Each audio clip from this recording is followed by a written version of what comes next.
In this fourth offensive techniques, fighting knife to knife, you will begin in line, which means that my left hand is in line with his right hand. As to the other techniques that we were doing previously, would be I would have the blade in my right hand and he would have the blade in his right hand. We do this because people don't always fight right hand to right hand. Some people hold it with their left, some people hold it with their right. You have to be diversified and comfortable to fight in any position. In this case, as your opponent comes to stab you, you're moving outside again, slicing his wrist, then striking him to the stomach. From this position, you're going to check his arm with your shoulder, coming around in a full circle, stabbing your opponent into his kidneys. From here, you're just going to then take him down, stepping away from the blade in this position, controlling the arm, and being able to, he may have come to kick you or whatever the case may be. You always have to be aware of what somebody can do before they do it. Like I said earlier, you always have to be 1 or 2 steps ahead of your opponent, because he can't, what you do, it depends on what he's doing. If he's not flailing you, then you can just come and finish him off. You have to be able to cover the legs. So here in this fourth technique again, watch the footing. As your opponent comes to slice you, you're moving your body out of the way, stepping. You're stepping in a position where both knees are bent about equal. As always, you're intercepting with one hand to control with your other hand. So you take advantage. It's not like you're blocking and grabbing or just grabbing. You might as well slice to grab. And grabbing in this position where your hand is over top of his hand.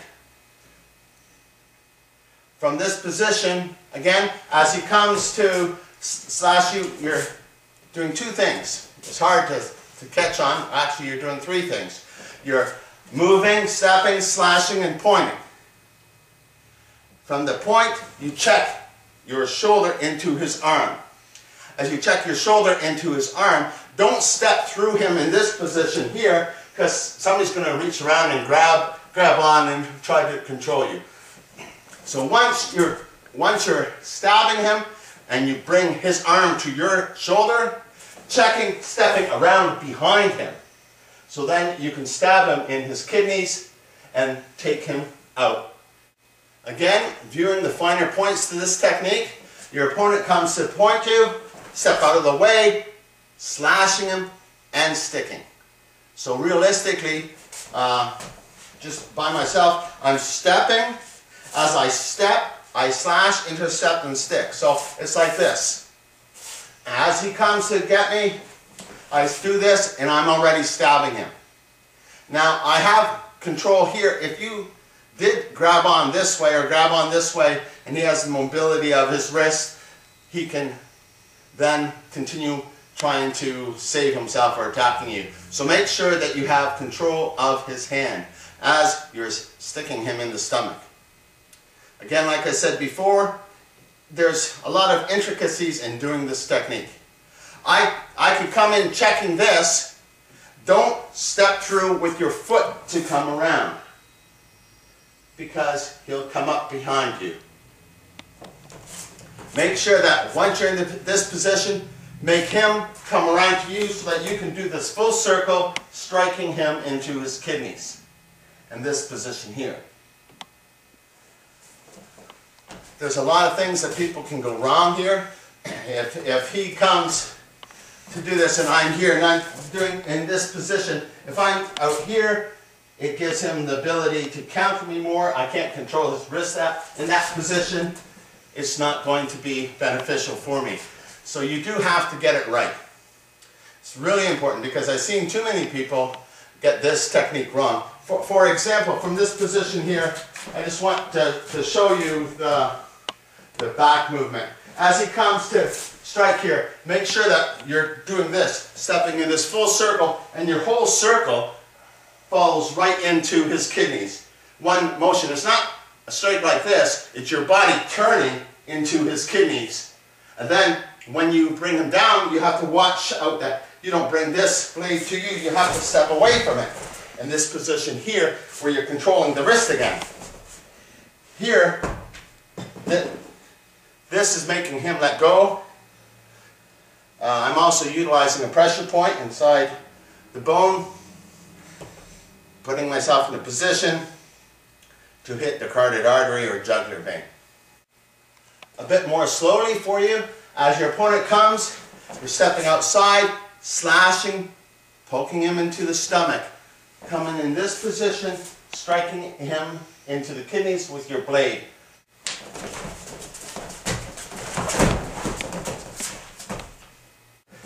On the other side, as your opponent comes to stab you, move to the outside, slashing his wrist, coming to poke him into his stomach.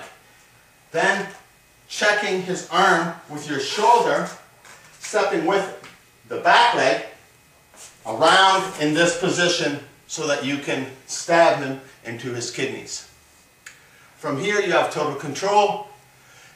You can then take him down in this position, turning his wrist around in this position, controlling him from being able to stab you and allowing you to finish off your opponent. Again, following the technique, your opponent comes to point you, step out, slashing him, pointing him into the stomach. With your back leg coming in this position, a full circle. So it's not a strike like this, it was my whole body circling around, sticking the point of my knife into his kidneys. And this position allows you to step away, bringing your opponent down, manipulating his arm away from you. Make sure that you check his shoulder with this knee, otherwise he'll be able to roll around and then try to defend himself again. So you always have to be ahead of the game. You always have to know what your opponent can do before he does it and be able to prevent him from doing so.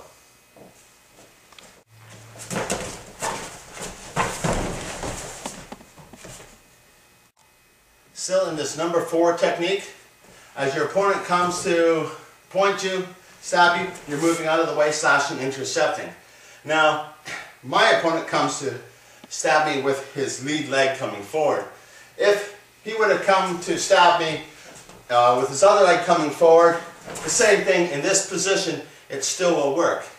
Except for when I come to stab him, I'm never going to stab and put my own body away from me.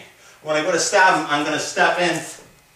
I usually stab, not so much with me reaching and putting my own body weight away from my center of gravity, as my whole body's coming in to this position, which then again allows you to come back around, stabbing your opponent and then taking him out again. So everything you do, you have to realize that your opponent, when he comes to attack you, can attack you in many different ways. That's why we have so many different techniques, because these techniques will all fit into each other. And once you practice long enough, you will just move naturally because you'll understand your opponent's body and how it moves.